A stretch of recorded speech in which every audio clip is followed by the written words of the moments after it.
speakers and leaders from African parliaments want debt for African nations cancelled as economies hurt from the coronavirus pandemic. Drawn from 7 nations, the leaders have adopted an accountability pledge that will help ensure that freed-up resources from debt relief are not misused. They say those will be invested in social, economic and human capital development. Now, the leaders have formed the Conference of Speakers and Heads of African Parliaments, with Nigeria expected to host the maiden conference in 2021. Well, let's find out more about the project. We're now joined by Professor Aaron Oquaye. He is Ghana's Speaker of Parliament. A pleasure to have you on the show with us today, sir.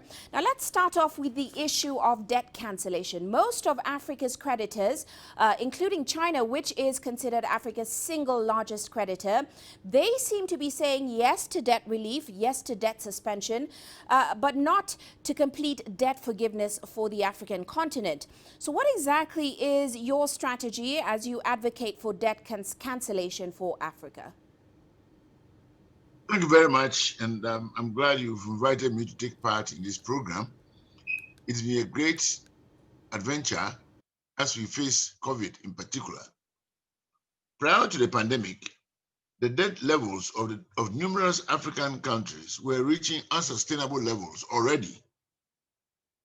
According to information from the IMF, debt-to-debt GDP ratios in African countries have increased from an average of 43% to 62% between 2013 to 2018.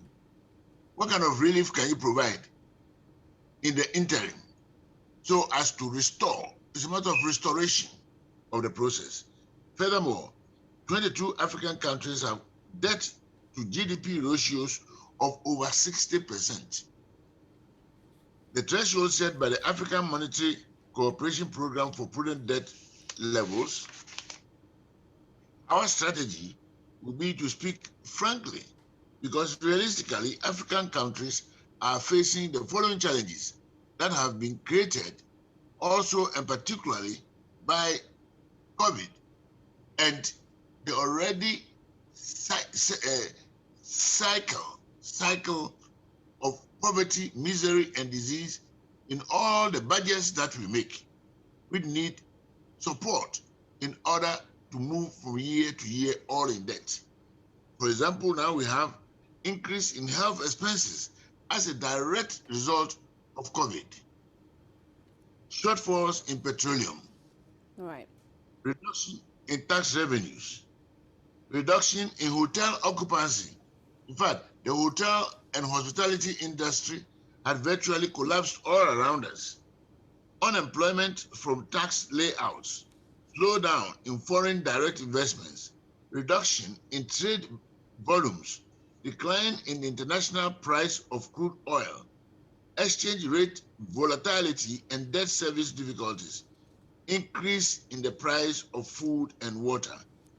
Now, you're in Ghana, for example, the president has called for a revival in self-help by way of our food production.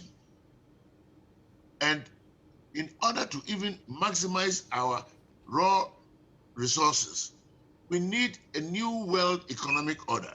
How do we balance processing and, for example, taking our food, vegetables, and also fruits, processing them in competition against foreign cheap products?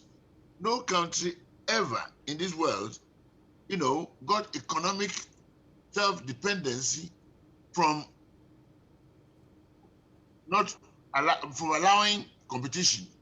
Right. There's always a need for self-protection. And Right. this is the process in which we want for debts to be relieved so that we can also start all over again in that process. Well, sorry to interrupt you, Mr. Oquaye, but how exactly do you plan to engage with global counterparts in terms of receiving that debt cancellation going forward? Yes, it's a matter of negotiation. It's a matter of making people realize the depth of the problem. It's a matter of also people realizing one important thing: accountability. And that is why the legislature must come in strongly. Some time ago, we used to have diplomats throughout the world engaged in so many matters apart from economic diplomacy. Today, we are talking strongly about economic diplomacy. And in the same way, now we are talking about legislative diplomacy for the legislature to take a certain front stand so that trusting that Africa has increased its levels of checks and balances and accountability in the management of public funds, then it will encourage those who will liberate us from this quagmire. So it's a matter of liberating us, giving us a free and clean and new slate so that we can write our own story thereon. Because otherwise, it will become robbing Peter to pay Paul. And that is the issue of us now. We need a new paradigm, new paradigm which cannot take place under the present world arrangement economically. So we believe that if you talk about debt cancellation, then you are only canceling one so as to start another. But if you forgive, then the slate is clean for us to write a new story. This is the essence of the concept. Right. Well, we actually have run out of time, but thank you so much for joining us, Professor, on the show today. Of course, that's Professor Aaron Oquaye. He's Ghana's Speaker of Parliament.